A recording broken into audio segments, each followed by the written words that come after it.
Hi everyone, this is Zeny Gumapac and welcome to my video tutorial. So today we will talk about Edgar cone of experience. But first, who is Edgar? Edgar was born on April 27, 1900 in Benson, Minnesota and died on March 8, 1985. He served on the Ohio State University faculty from 1929 until 1970. He was also an internationally renowned pioneer in the utilization of audiovisual material in instruction. That's why he was called the father of modern media in education. He is an American educator who developed the cone of experience. What is the cone of experience? So this is the cone of experience, and this is first introduced in Dale's 1946 book, which is the audiovisual methods in teaching. This is composed of 11 stages, starting from concrete experiences at the bottom of the cone, then it becomes more and more abstract as it reaches the peak of the cone. Concrete versus abstract experiences. If you talk about concrete experiences, these are purposeful experiences that is seen, handled, tasted, touched, felt, and smelled. While abstract experiences, the verbal symbols and messages are highly abstract and they do not have a physical resemblance to the objects or ideas. In the selection and use of teaching strategies, the more senses that are involved in learning, the more and the better the learning will be.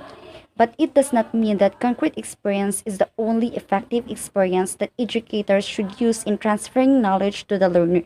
Instead, each stages can be mixed and are interrelated. Thus, a balance must be achieved between concrete and abstract experiences in order to cater and address all the need of the learner in all the domains of development and in order to help each learner in their holistic development. This Dale's cone of experience was influenced by Jerome Brenner's theory of instruction, which are categorized into three levels: the inactive or the direct experiences, the iconic or the pictorial experiences, and the symbolic or the highly abstract experiences. So now, let's try to go deeper in each of the components of the cone. So, let us begin with the direct and purposeful experiences. These are first-hand experiences which serves as the foundation of learning. In this level, more senses are used in order to build up the knowledge. Also, in this level, the learner learned by doing things by him or herself. Learning happens through actual hands-on experiences.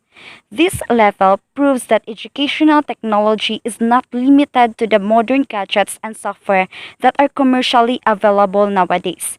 This shows that even the simple opportunity that you give to each child could help them learn. The next level would be the contrived experiences.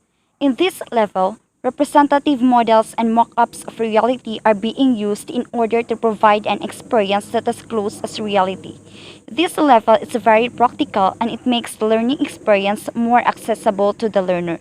In this stage, it provides more concrete experiences, even if not as concrete as direct experiences, that allows visualization that fosters better understanding of the concept. On the other hand, the next level would be the dramatized experiences. In this level, learners can participate in a reconstructed experiences that could give them a better understanding of the event or a concept. Through dramatized experiences, learners become more familiar with the concept as they immerse themselves to the as-if situation. Stage plays depicts life, character, or culture, or combination of all three. They offer excellent opportunities to portray vividly important ideas about life. Role-playing is an unrehearsed or rehearsed, prepared or unprepared, a let's pretend situation. Unlike the regular stage plays, puppet play can present ideas with extreme simplicity without elaborate scenery or costume. The next level would be the demonstrations. It is a visualized explanation of important fact, idea, or process through the use of pictures, drawings, film, and other types of media in order to facilitate clear and effective learning.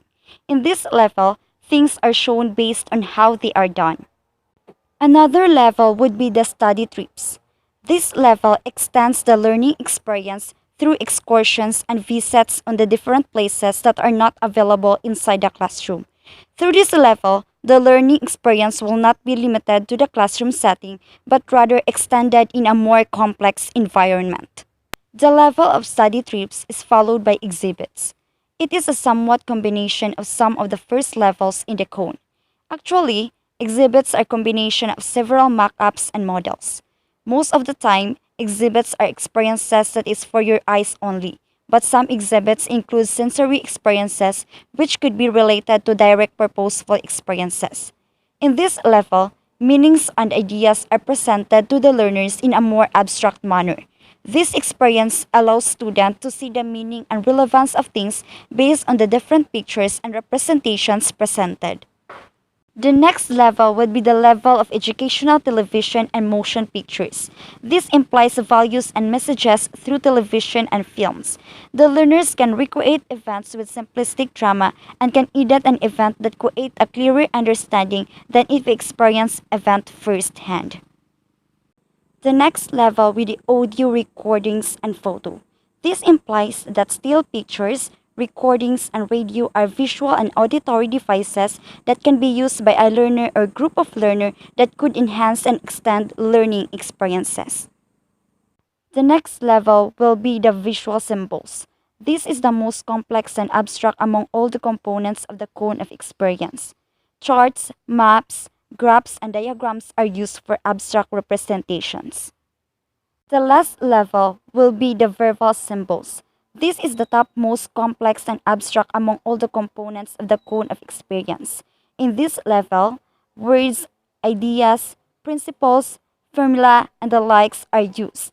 This level does not involve visual representation or clues to their meanings. To better understand the cone of experience, let us refer to the cone of learning.